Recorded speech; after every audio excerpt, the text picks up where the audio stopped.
Ok, vamos desvendar isso. No nosso mergulho de hoje, dando continuidade àquela análise que fizemos do episódio 4, nós finalmente chegamos no que acontece depois.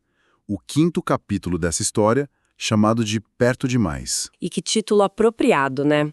Porque o cerco realmente se fecha de um jeito que ninguém esperava. Totalmente. A missão aqui é fazer um mergulho profundo para entender um fenômeno bem específico.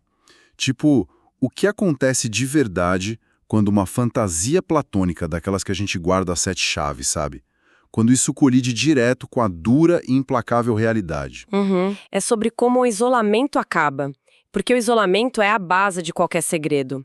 E aqui a gente vê isso desmoronando quando o cotidiano invade aquele espaço super protegido. E o que começou parecendo uma história clássica de interesse romântico silencioso, com aqueles olhares no balcão da lanchonete, mudou de figura. Deixou de ser romance e virou um estudo de personagem bem pesado. Com certeza passou a ser sobre controle. Sobre invadir limites que antes eram invisíveis e, acima de tudo, sobre a culpa. A narrativa mostra com muita clareza que o isolamento é o oxigênio da idealização, sabe? Corta esse oxigênio e a fantasia simplesmente sufoca. Nossa, para ilustrar como essa transição acontece de forma tão brusca, eu gosto de pensar na fantasia como um daqueles globos de neve de vidro, sabe? Você olha lá dentro e é um cenário perfeito, lindo. Sim, perfeitamente montado, mas totalmente isolado do mundo exterior. Exatamente. E quem segura o globo controla quando a neve cai, a força da tempestade. Tudo lá dentro só responde à sua vontade. É um ambiente que está imune ao clima real, imune às opiniões das outras pessoas e a toda a bagunça do mundo aqui fora. Um porto seguro, né? Uhum. Mas o que a gente vê nesse capítulo é o que acontece quando esse globo de neve, tipo, escorrega da mão e cai direto no chão duro da sala. O vidro estilhaça para todo lado, a água vaza, a neve falsa mistura com a poeira do tapete. E o cenário que era perfeitinho é engolido pela rotina da casa. E olha, é uma premissa muito fácil da gente se identificar. Nossa, demais.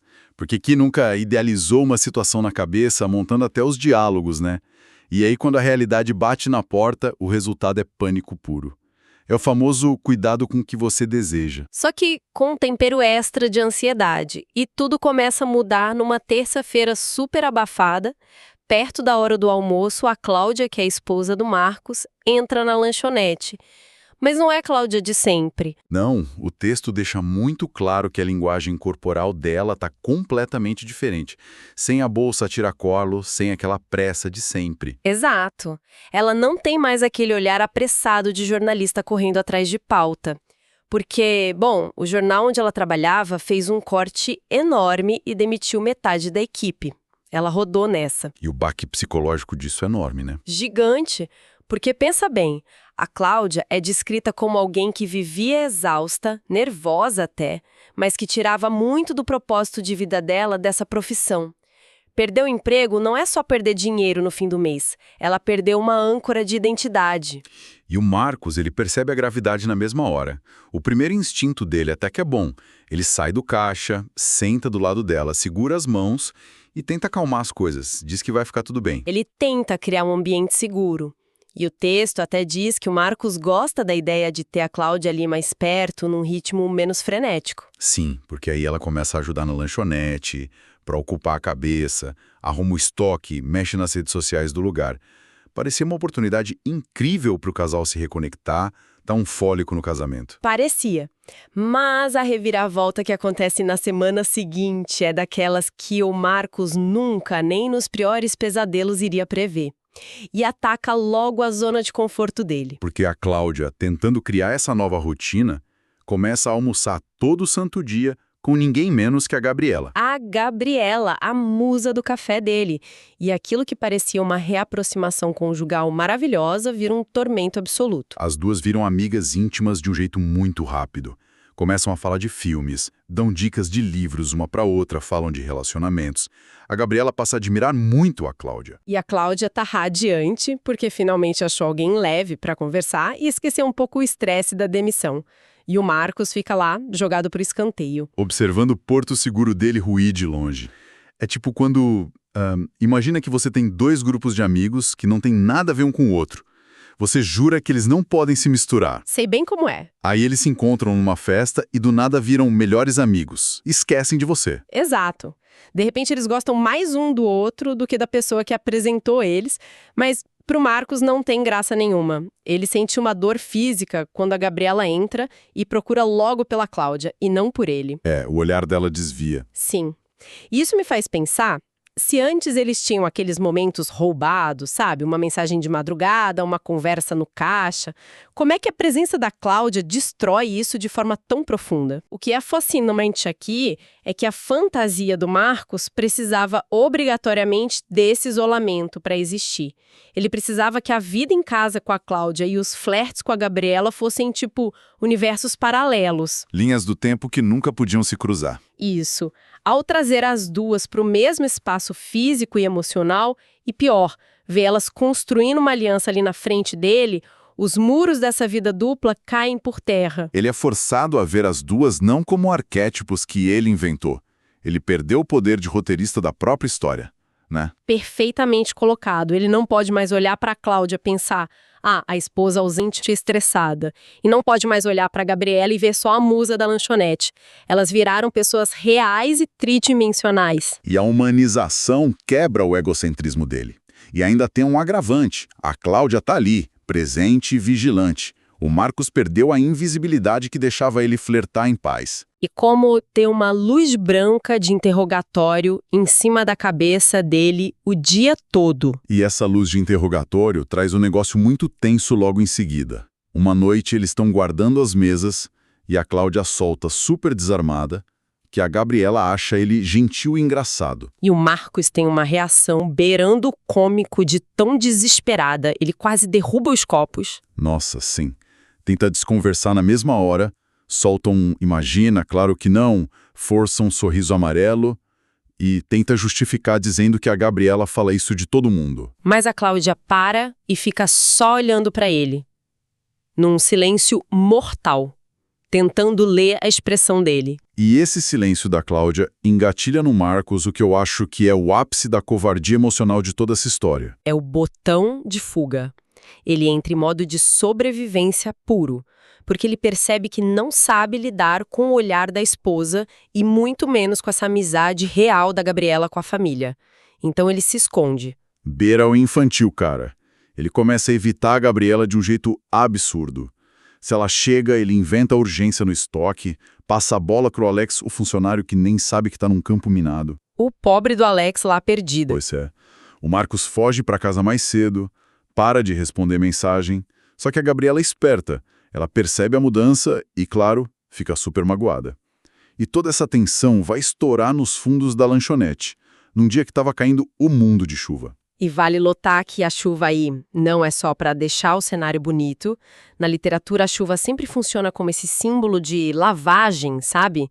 De dissolver ilusões. Ou preparar o palco para um confronto que não dá mais para evitar. O clima abafado reflete exatamente o que eles estão sentindo. E aí que a Gabriela encurrala ele perto das caixas e manda real. Ela pergunta na lata se fez algo de errado porque ele tá estranho. E o Marcos, por um milissegundo, quase conta a verdade.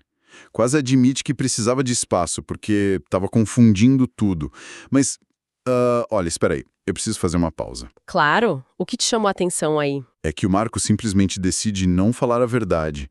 Ele usa a Cláudia como escudo. Ele olha para Gabriela e diz que é só preocupação com a esposa por causa do desemprego, que tá com a cabeça cheia. Tipo, sério, não é uma desculpa incrivelmente covarde. É muito covarde. Porque ele quer pagar de marido protetor e estoico, mas ele não tá protegendo a Cláudia de nada. Ele tá usando o trauma dela para esconder a própria bagunça emocional. Isso me irritou bastante. E tem toda a razão de irritar. Isso levanta uma questão importante sobre a mente humana, que é a diferença entre uma omissão para proteger o outro e uma omissão para autopreservação. O que o Marcos faz é pura dissonância cognitiva. Ele quer sair como um mocinho da história. Exato, ele quer ser o cara legal. Falar que tá focado na esposa desempregada é uma desculpa socialmente inatacável. Ninguém vai criticar um cara que tá abrindo mão das coisas pra cuidar da esposa que tá mal. Ele foge do papel de confuso e veste a capa de mártir. Só que a Gabriela lê através dessa desculpa esfarrapada na hora. Ela cruza os braços e solta uma frase demolidora. Ela pergunta se estar preocupado com a esposa impede ele de tratá-la como um ser humano normal. Uma lógica irrefutável. E qual é a resposta dele? O silêncio. O silêncio absoluto. O texto é muito potente nessa hora. Diz que o silêncio respondeu antes dele. Porque não tem mais desculpa que pare de pé. É nesse vazio que o Marcos confirma para Gabriela que o problema não é a Cláudia. O problema é ela. Ou melhor, o que ele sente por ela. E esse é um ponto de virada muito forte para ele, né?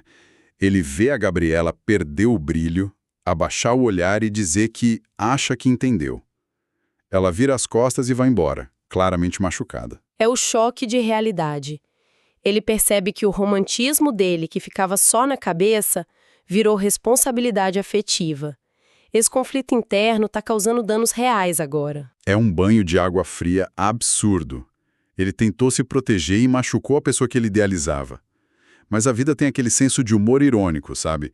Ele acha que vai ter uns dias para digerir essa culpa toda, só que na mesma noite a realidade resolve arrombar a porta e sentar no sofá da sala dele. Ah, a famosa noite de filmes. O grande clímax social desse trecho. Sim, o Marcos chega em casa exausto daquela tensão e a Cláudia parece super empolgada. Ela solta que convidou a Gabriela para ver filme com eles para espairecer. O Marcos deve ter infartado por dentro. Quase caiu duro ali mesmo. Ele tenta agir natural, engole a seco, e aí a Cláudia dá o golpe de misericórdia. Enquanto seca uma taça de vinho, ela fala... e ela perguntou se podia trazer o Jonathan também. Acho que ela finalmente vai dar uma chance para ele. A materialização do antagonista. O Jonathan entra em cena. Exato.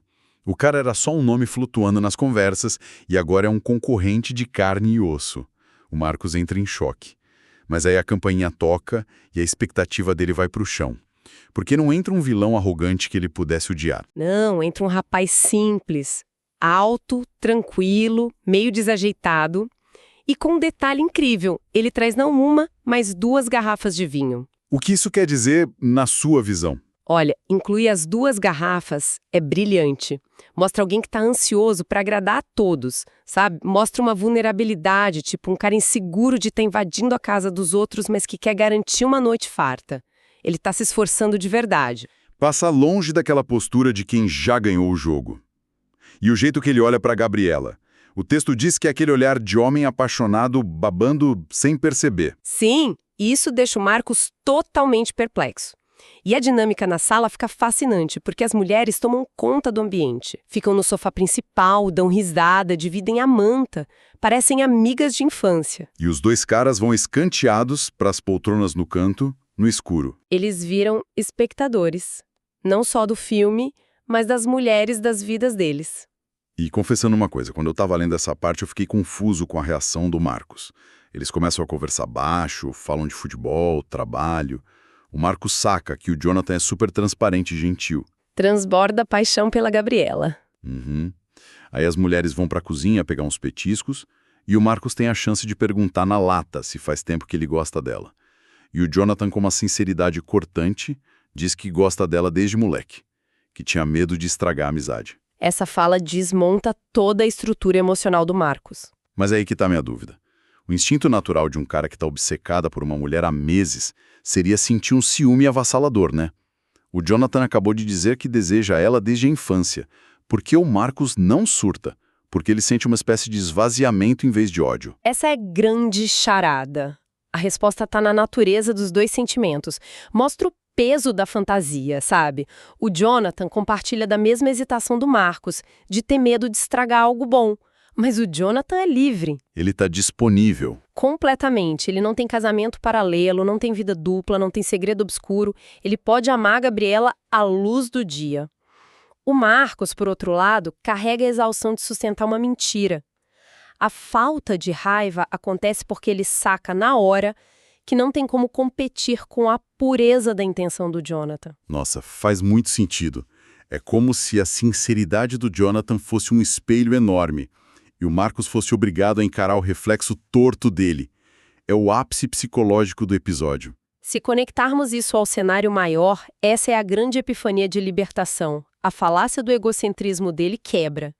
Ele entende em um segundo que a Gabriela nunca foi e nunca seria dele. Ela não é um adereço para curar a crise de meia-idade dele. Exato. Ela não é um alívio cômico na lanchonete. Ela é uma pessoa inteira, longe de casa, tentando reconstruir a vida. E ela tem todo o direito de ter alguém que se importe de forma legítima e completa. Alguém que ofereça o que ela precisa no mundo real, não num joguinho de olhares escondido no caixa. E para coroar isso tudo, quando elas voltam para a sala, acontece um momento muito sutil. A Gabriela senta no braço do sofá mais perto do Jonathan. E a ponta da coberta cai no chão. O que o Jonathan faz? Ele pega e ajeita a manta nas pernas dela de novo. Automaticamente, sem pensar, sem fazer alarde. É um gesto tão minúsculo e simples, mas está carregado de intimidade cotidiana, né? E é isso que vira a chave dentro do Marcos de uma vez por todas. Porque é uma intimidade silenciosa que exige presença contínua. É aquele conforto banal, rotineiro, que o Marcos deveria tentar ter com a esposa dele que está bem ali do outro lado. Ver o Jonathan fazendo isso mostra o que é um relacionamento de verdade. Estar lá nos momentos banais para confortar o outro, e não só ficar correndo atrás de adrenalina no flerte. Isso. E quando o Marcos absorve essa imagem, a reação sela o amadurecimento dele. O narrador até conta que, pela primeira vez em muito tempo, ver a Gabriela com outro homem não dá uma pontada sequer de ciúmes nele. Claro, tem uma tristeza ali. É o enterro de uma ilusão de meses, mas o que toma conta dele, que afolga ele de um jeito surpreendente, é o alívio.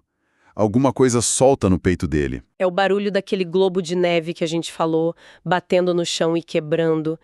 Imagina o esforço emocional que é sustentar uma fantasia desse tamanho. Viver uma mentira constante drena a energia de qualquer um.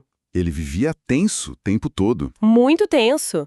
E quando ele compreende que a Gabriela merece alguém leve e inteiro, alguém que não seja um cara enrolado num casamento cheio de crises, ele desiste de lutar contra a realidade. Esse alívio não é vitória, é rendição. A rendição à verdade. Nossa, rendição à verdade. E a verdade da vida dele não está no braço do sofá com a manta, né? A realidade dele também é muito perspicaz. A Cláudia, que foi a anfitriã perfeita a noite toda, percebe que o marido está quieto no canto escuro da sala. E ela faz um negócio tão simples. Ela encosta a cabeça no ombro dele enquanto sobem os créditos do filme. E a resposta dele? O Marcos olha para ela, sente o peso bom da cabeça dela no ombro e segura a mão dela devagar, como quem diz que apesar dos estilhaços todos, ainda dá tempo de salvar o que importava desde o começo. Então, para amarrar tudo isso, o que isso significa para o panorama da história toda? Significa que o Jonathan foi o catalisador final da aceitação do Marcos. Ao ver a Gabriela seguir a vida com ele, o Marcos é obrigado a aceitar as próprias limitações como ser humano. Ele admite ali, calado, que não é onipotente, que não pode ter tudo, e que manter essa vida dupla só ia acabar esmagando as duas mulheres. Salvar o casamento exige deixar a Gabriela ir. Sem cena dramática de novela, só permitindo que ela siga com alguém que pode ser tudo aquilo que ele, dadas as circunstâncias reais da vida dele, nunca vai poder ser. Uma transição dolorosa, mas necessária, de egoísmo infantil para maturidade, né? Ele enxerga beleza num afeto simples, num cobertor puxado no meio de um filme, e percebe que as raízes desse conforto já estão encostadas no ombro dele. Ele só precisa regar o jardim de casa e não ficar olhando a grama do vizinho. E tem uma ironia genial aí, a Cláudia foi o motor disso tudo. Foi ela que puxou a Gabriela para perto e abriu a porta para o Jonathan entrar. A colisão de mundos que ele queria tanto evitar foi justamente o remédio amargo que curou essa febre de idealização. Verdade, o que nos deixa com um pensamento bem provocativo para fechar, e eu quero jogar isso para quem está ouvindo a gente. Quando uma paixão que ficava escondida perde a proteção das sombras e é arrastada para a luz crua do cotidiano, O que acontece? Será que ela morre? Ela é destruída porque não aguenta o choque de realidade? Ou essa luz só revela a verdadeira face de que ela sempre foi frágil demais para existir fora da nossa cabeça? Fica a reflexão. Às vezes, o maior ato de amor que a gente pode ter por uma fantasia impossível não é lutar por ela, mas ter a coragem de varrer os cacos de vidro e deixar escorrer pelo ralo, para poder, de coração leve, abraçar a realidade que está bem ali, esperando a gente no sofá a noite toda.